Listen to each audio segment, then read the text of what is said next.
Welcome back to In the Pocket Sports. And today's guest, Devin Allen. He plays at Prosper, class of 2026. He's one of our young, up-and-coming defensive players. Plays in the 6A. Yes, sir. Had a big game this past week. Yeah. We'll touch on that some a little bit.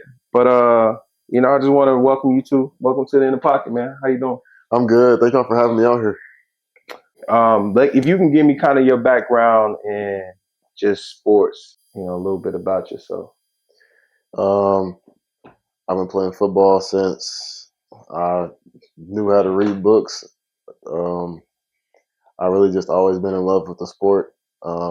Learning it was always when I was younger, learning it was a really hard thing to do. But understanding the game and being able to technically, I guess you could say it's like English to me. I can understand the game really easily. Getting to that point, it was it's become really easy now. Growing up and getting up to this point, you had some obstacles that you had to get past. One was you were born and you, at a young age, you had been diagnosed with cancer, a kidney cancer, and then you had a brain tumor that you got through as a child. Going through that, and then you said at one point it came back again. You mind just kind of touching on just a little bit of that? No, I don't mind. When I was born, I had kidney cancer. It was a really hard battle. I almost didn't make it. I pulled through with it, and I was healthy, and I was taking the radiation treatments for a little bit. And as soon as I got healthy, they sent me home for about a week or a week and a half before I got a brain tumor, and I was right back. It was really difficult on my family. I can imagine. I mean, I could just imagine. Are you one of the oldest you the oldest in the family? Yeah. So I can only imagine a mother, having her first child and having to deal with those type of circumstances. I can just imagine but I'm glad you were able to pull through that. Where are you originally from? I was born in Tennessee. Okay.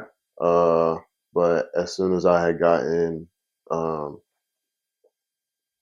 cancer, when I was young, 1 or 2, I'd moved to Florida. Okay. So I claim Florida as my hometown. Okay. You got a lot of memories from growing up in Florida? I got a lot of memories.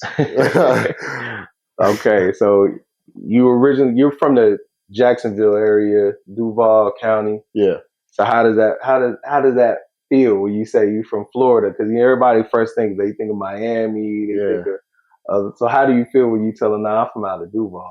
I mean, sometimes people get it. They'll be like, "Oh, you're from the Jacksonville area," and they'll be like, "There's a lot of stuff that goes on down there." Right. I mean, it's a lot of stuff that goes on down there, but it's not as bad as everybody makes it seem. I mean, it's some fun stuff. Every place got their wrongs, right? But Florida's beaches make up for it. The food they got there, they got some nice soul food too. So what would you say right now if somebody were to be in the Duval County, they stepping in there, what would you tell them to go? Their very first, if they first time they hit Duval, and you get there and they like, man, we were looking for some good food. What would you send them? I definitely gotta send them to Brothers Chicken.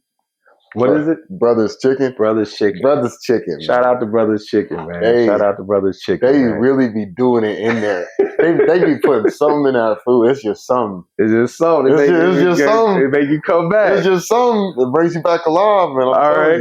So you played football out there in that area? I did City League for a little bit before I came out to Texas. So how was that?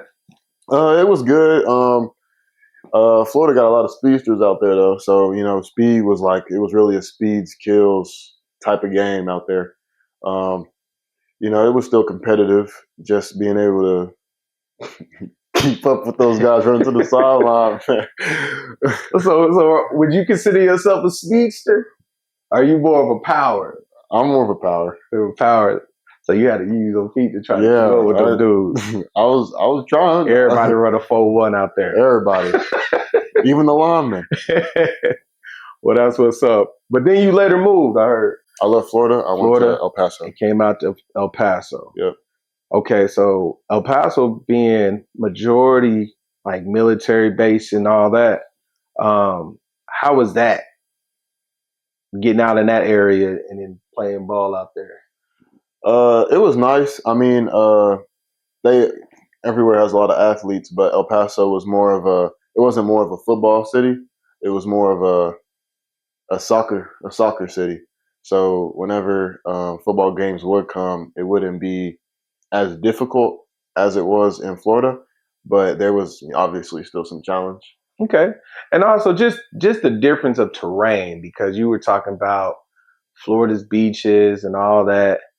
What was the culture shock when you go from a beach to a desert? Like how you see green over here, everything's green, green, green, and you get to El Paso and you like everything's brown. How was that? How was that as a young kid coming there and you don't see no water? It was. I didn't know how I felt, honestly. I came out there. I was like, my parents were telling me that there was like a lot of good things, cool things to do in Texas. So I was happy for the move. When we got there, my house was surrounded by like sand and like palm trees, and I'm like,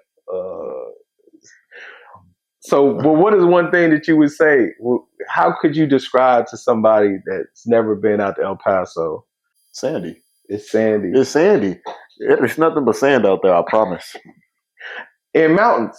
The sand and mountains. So how did you feel when you saw probably mountains for the first time? The mountains that got up there are big. All right, so my house was like, right next to like one of the prisons in that county.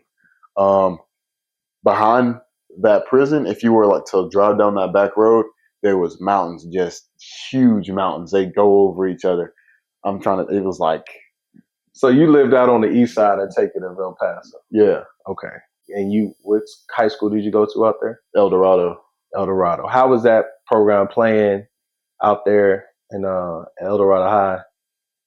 I think my freshman year, our varsity team went 5 for 5.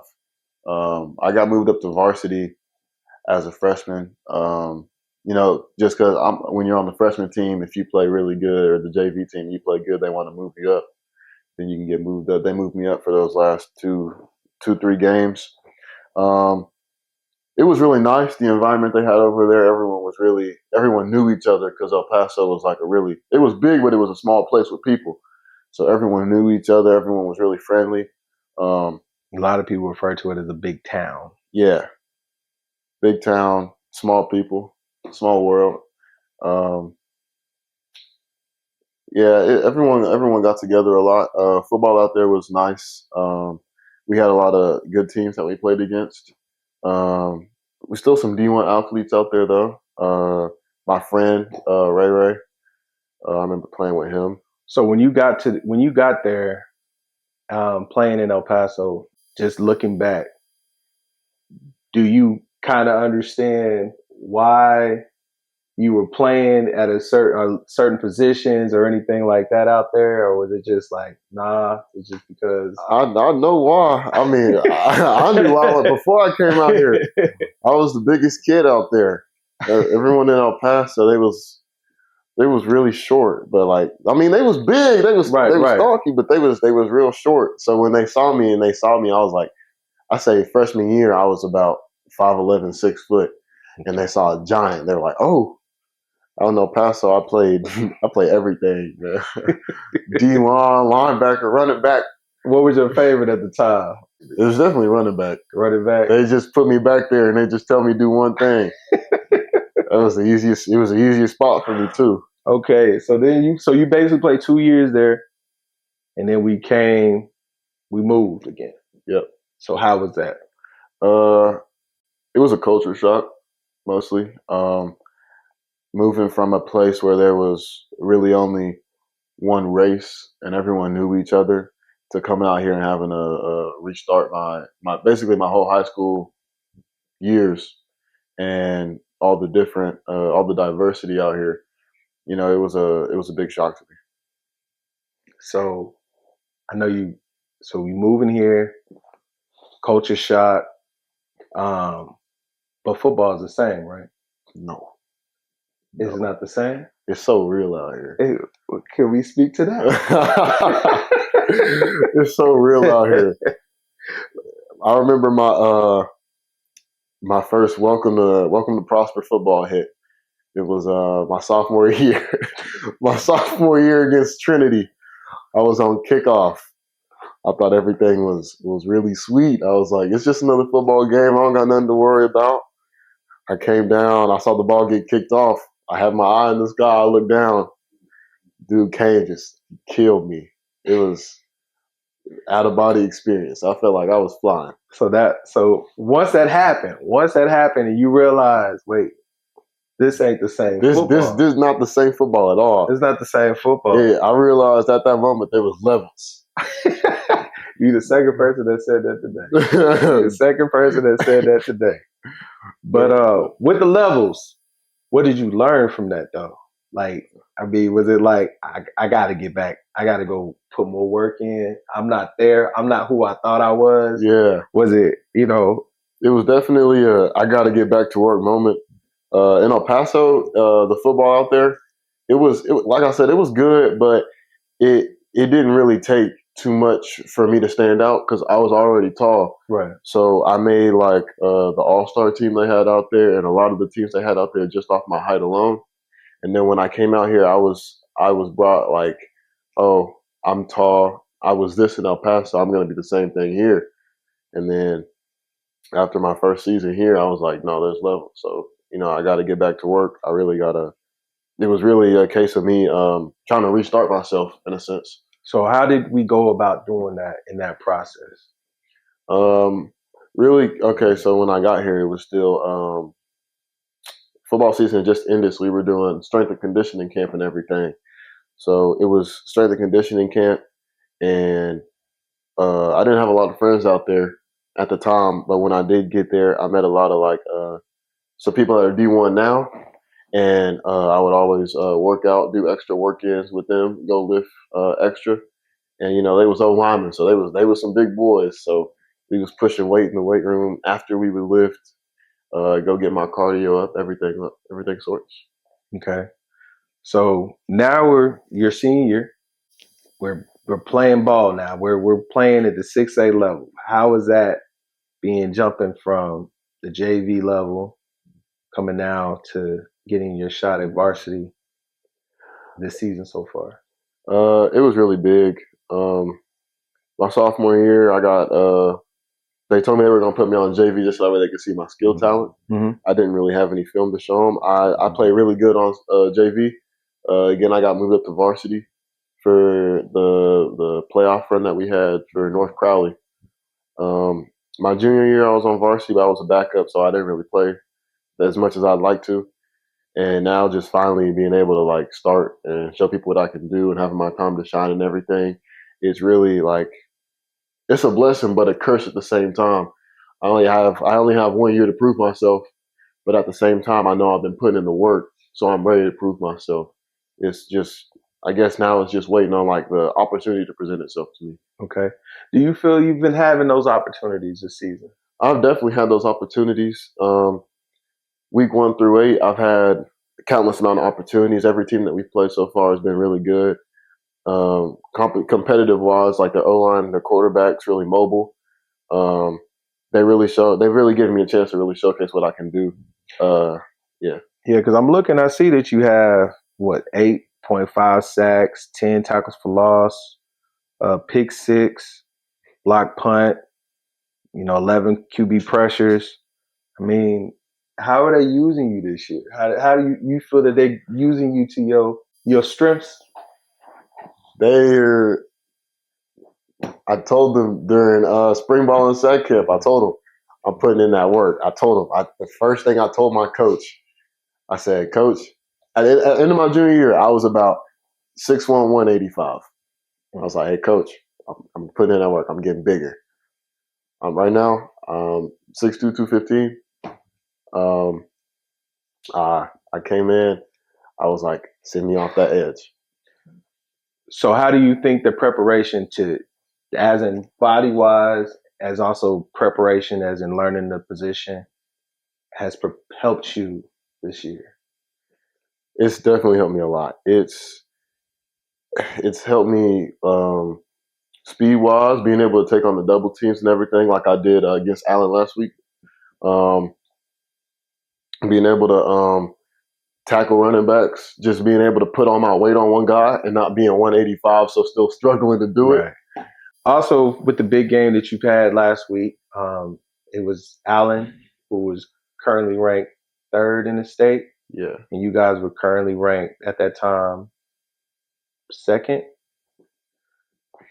That was a big game for y'all. How do you feel about, as we talked about your senior year, you playing, your team is ranked basically in the top 3 in the state of Texas, Yeah. and you playing in that game? How did that feel for you? How was that experience? It was a really big moment. Going from junior year, standing on the sideline, just watching, to sophomore year, actually putting my feet and my hands on the field and going rep to rep to rep to rep with the guys over and over again. It was definitely a big change, especially mentally preparing myself to actually be playing in that atmosphere with a still sold out stadium, even though they moved the game to 1. Yeah, they moved. It was such a big game that the city shut down. Yeah, and the game got moved to a different time due to weather. They said that we gonna play this game today. Yeah, they did. They even so how was that? All the Prosper ISD schools, their students got checked out. They could come to the game for free. They could come to the game for free, and they got excused absence. It was almost like a no school day for us, really. Mm-hmm. How do you feel about your performance that game? I feel like I performed decently well compared to other. I didn't perform as well as I would like to. Part of that speaks for the game score itself, 31-30. We had the lead in the fourth quarter. Their running back took it through my gap and he scored. Boy, it was a nail biter though. Yeah, it really was. I mean, it was a nail biter, and again, like you said, Prosper shut down. Allen was pretty much letting their kids go for the day. The ones that wanted to go watch the game, unexcused absences. Yeah. The TVs were on at the schools, watching the game, teachers and all that. So faculty as a whole was jumping over. I heard, all type of stories about that. Yeah. So I think it was a really good game. Unfortunately, you guys didn't come away with the win, but again, it was a lesson. There's probably some lessons in that you probably got out of that game. Yeah, definitely learned some really important lessons. How is playing for Prosper? You feel prepared you for those type of games? It's definitely preparing me. Every day we treat practice like a game day. There's never any off days. Just practice Monday through Wednesday. Well, I mean Monday through Thursday. It's always just straight competitiveness, especially at my position. When there's no breaks, every corners and receivers can run routes on air. They can practice their dropbacks on air. But D-line and O-line, running backs and linebackers, it's no matter what, you always hitting something. So right. It's constant just pounding and pounding and getting you ready for the game. So when the game comes, it's like, this isn't nothing I haven't done before. Right. So are you carrying any type of leadership role? Just starting mostly. Every person can lead as a leadership role. Just me personally, since I'm a starter, I still take care of the JV sophomores. Mm-hmm. Still teaching them up a little bit, trying to get them ready so when I graduate this year and it's their turn to step up and get on varsity, make sure that they're ready. So leadership also lines up for being accountability, and how do you hold your teammates accountable in situations, in tight situations? I try to be as encouraging as I can. I know how it feels when you mess up, and then there's someone in your face, and they're just yelling at you, and you're not getting nothing from it, but they're like, come on, let's get right, lock in. What you doing? And they put more pressure on you. So I try to I'll come to them and I'll be like, hey, you good? Just don't do it again. That's the first time. Second time, I'll be like, hey, we straight, but it's a game now. Right. We gotta watch the ball. We gotta do something better. We have to stay mentally focused. We can't just because we're tired, we can't break down. Right. So, all right. Do you consider yourself being more of a vocal type leader, or do you consider yourself being more of an action type leader? I feel like I'm both. If I had to pick one specifically, I'd say I'm more of an action type guy, just because I know I'm gonna come in and I know I'm gonna put the work in because I know my goal at the end of the day. I know my why. Mm-hmm. I know I'm trying to get better, and so if I come in and I put the work in action wise, and you can see me putting the work in, I try to inspire people, or I try to rub off on people to make them feel like, oh, he working good. I'm gonna go work with him. I'm gonna go work out with him. Where does that come from? Mainly my stepdad. When I first met him, I did when I first met him, I didn't like no. I felt like he was really strict, and he would just yell and tell me to do things for no reason. But as I've gotten older, from middle school to now, I've realized that he was more of an action guy too at first when we met him. So whenever he would try and he's explained this to me, whenever he would try to explain something to us, he wouldn't explain it the worst way. He would start yelling and doing it. He would start yelling and being aggressive with it. But he would also do it like action wise. So if he would tell us to, I don't know, go mow the grass, and we did it wrong, he would yell at us. Right? That's like, I would say it's the discipline part, the accountability part, the vocal accountability. And then he would go and he would mow the grass, and then he'd be like, "Do you get how I want you to do it now?" And then after you get how to do it, there's no reason why you should mess up after you know how to do it now. Right. Yeah. So just to kind of get a backstory on your stepfather, he was military. Yeah. Right? He's military retired. He played middle linebacker at Alabama. Okay, so he did play ball. Yeah, he played ball. Okay, so he middle linebacker from Alabama. Yes, sir. Okay, military. He was in the military. Yep. And retired. Yep. Right. How's that also with your mother though? It's good. My mom, she's always been pushing me. My dad's more of the work. I'm gonna raise you to be a man. I'm gonna show you how to take care of your family, your household, your wife, your kids, stuff like that. My mom, she's a principal out in Denison County. All right. She's more of the your grades. She on the grades side. It's just the grades. Yeah, get the grades. You have a C, you're not going nowhere. You're done. So how's that motivated you or kept you grounded in sports as also in school? Long as I know my mom, and I've known her for a pretty long time. she always been about them grades. She don't play.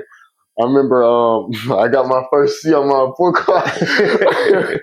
I ain't never gonna forget it, man. I couldn't do nothing. Goals, your personal goals and your team goals this year, how are they lining up? So far my personal goals, they've been really straight ever since the first week of the season. I really wanted to come out that first week just to come out with a bang and show everyone what I've been working for that whole off season. You had a big game against Westlake. Yeah. How you want to speak on that real quick? Yeah, we can. Yeah, go ahead. I think I ended the game with 5.5 sacks, 3 TFLs, 1 safety. How was that? How was that after that game? Now that was nice. I've never coming from freshman year, not JV sophomore year, not playing junior year. My first varsity start senior year, coming out and doing that to a top 10 nationally ranked team. That right there, that gave me like a lot of energy. excited. I saw the work I put in coming. I was like, man, yeah. I was like, man, yeah, I'm doing it. And then team wise, again, I'm sorry. Yeah. Mainly it's keeping my team straight, making sure that we don't lose sight of our goals just because it's a lot of our class, a lot of our varsity players are class 26 this year. Mm-hmm. So a lot of us are seniors. A lot of the juniors. I know when I was a junior and I was a backup on varsity, I hate to say it because I mean it's me, but I didn't I practice. I wasn't there all the way. Games. I was a special teams player, Mm-hmm. so I was there for the special team games or the special team parts like kickoff, return, punt. But defense wise, when I knew what my position was, third string, fourth string, probably not playing unless it was like 155 to 6. Right. Knowing I probably wasn't going to get in, it really hurt me mentally. So I never focused on it. Mm-hmm.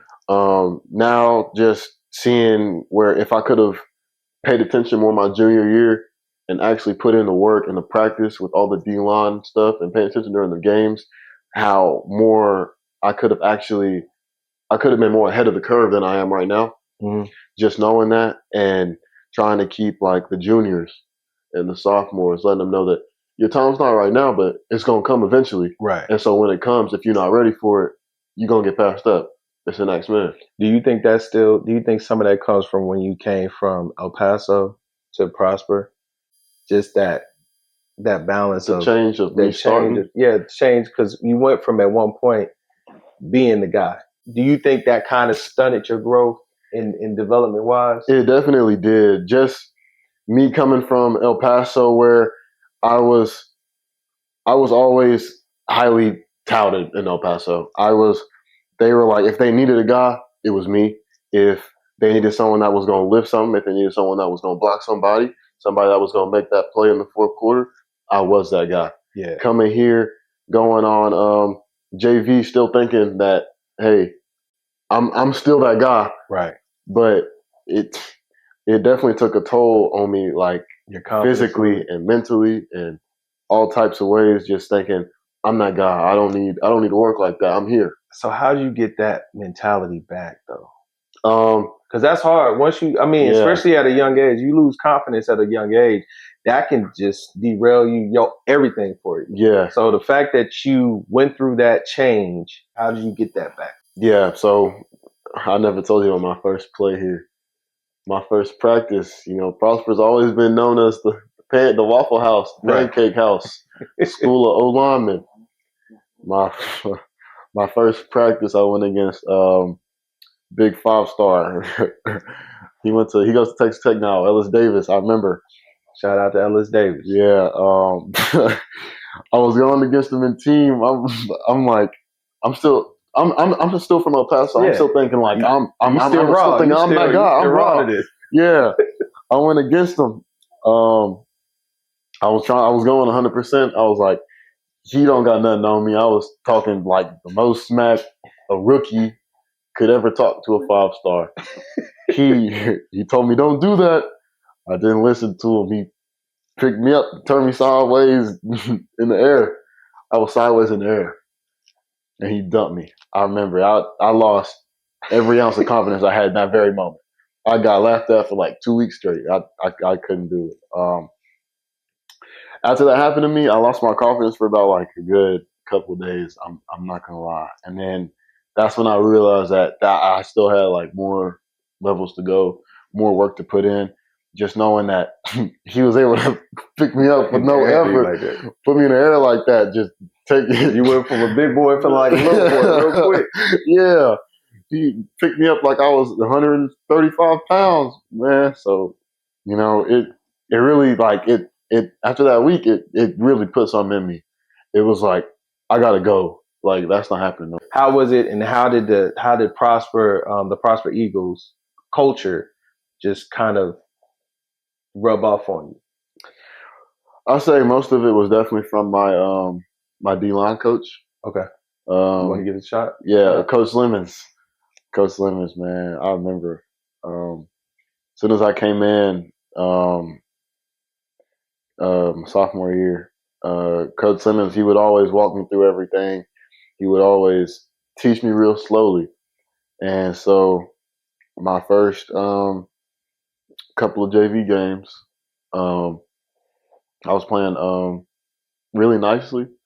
I'm not going to say I was doing nothing really crazy. Again, it was my first year. I was still learning the defense and everything. I was still playing really nice, though. Was a starter on the JV level. Yeah, he definitely taught me all the ropes. He taught me everything I needed to know. Just to coming up now, if I feel like if I came here and the coach were any different, I wouldn't be the man I am today. Speaks volume of the culture out there. Yeah. For recruitment purposes, how's recruitment going? It's good. I have a couple of D2, D3 offers. Okay. Any big interests you want to talk about? I'm working on it. I've been in talking to one of the recruiting specialists at Alabama. Still trying to get in the recruiting process like fully with him. Mm-hmm. Right now, it's just small talk like how'd your game go? How'd you do? What stats you put up? Everything. They showing like some that. interest. Yeah. There's nothing fully committed. Nothing fully crazy. No offer. No verbal offer. Well, that's good. I mean, it's still a process. So Yeah. May not. Do you have a preferred culture? I'd say it's definitely just the environment of like the people. Okay. So I'm more of a visual, hands-on learning type of guy. If you draw it on a board, I'll understand it. Mm-hmm. I'm not going to be able to run it 100%, probably how you would like fully expect me to, but I'll understand the process. I'm more of a put me in, let me go run it like once or twice, let me make my mistakes, and then you coach me up, and then I can fully take you through there. Okay. So what I'm going to do real quick is I'm going to give you the opportunity to look in that camera right there. And if there's a recruiter out there that has an interest in you, I want you to let them know the type of person you are, the type of player you are, and what they're getting as a package if they were to bring you on their defense. I'm a hard worker. I'm never gonna let anybody outwork me. I'm mentally developed. I'm really play smart. I'm athletic. Yeah, we're gonna do in the pocket real quick. Some quick hitting questions. Your favorite pregame hype song?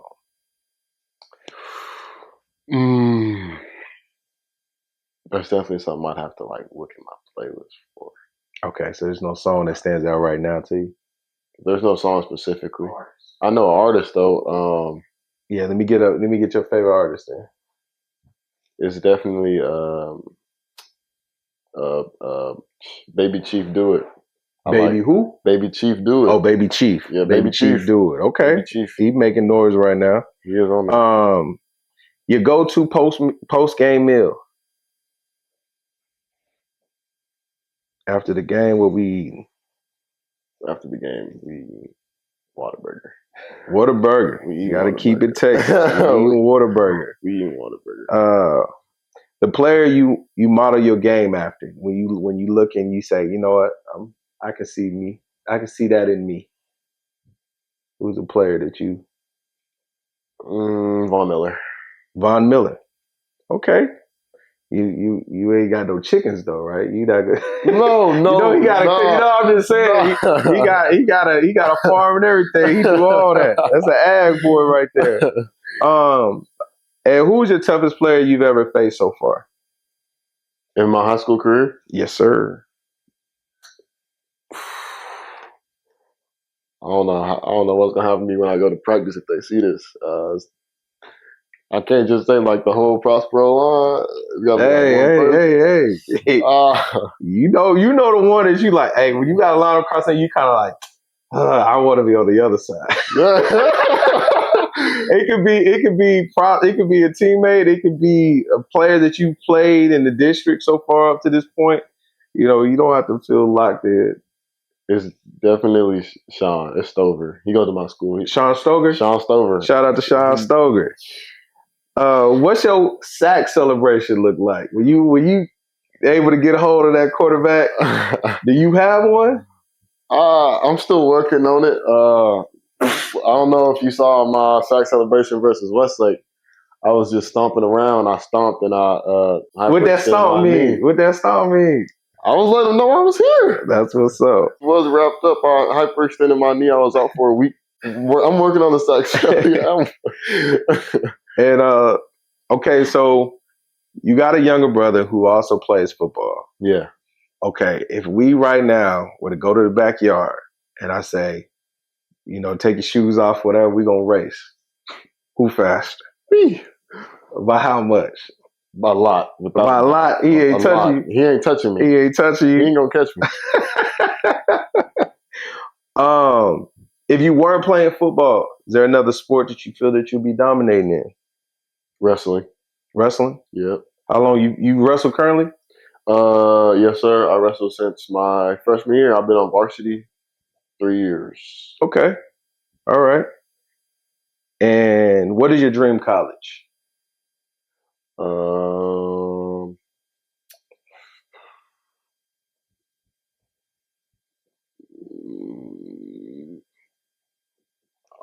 Arkansas? Houston? One of those two. Arkansas or Houston? I haven't really looked for getting like a favorite college. You know, I'm just saying. Those are two good options. Do you have a nickname? People call me DA. DA? Yeah. You like that? When they say DA, how does that feel? Because we ain't talking about district attorney. No, man. It's smooth. I like it. It's a coach gave it to me as soon as I came to Prosper. He started calling me DA, and I would just turn around to it. I didn't even know who he was talking to. I just turn around. He tell me what to do. You might be able to make a play on that, man. That might be something that you might want to brand.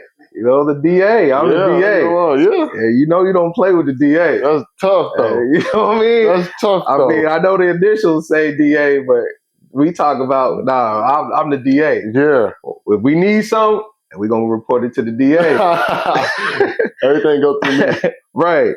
So what is one word to best describe Devin Allen, a.k.a. DA?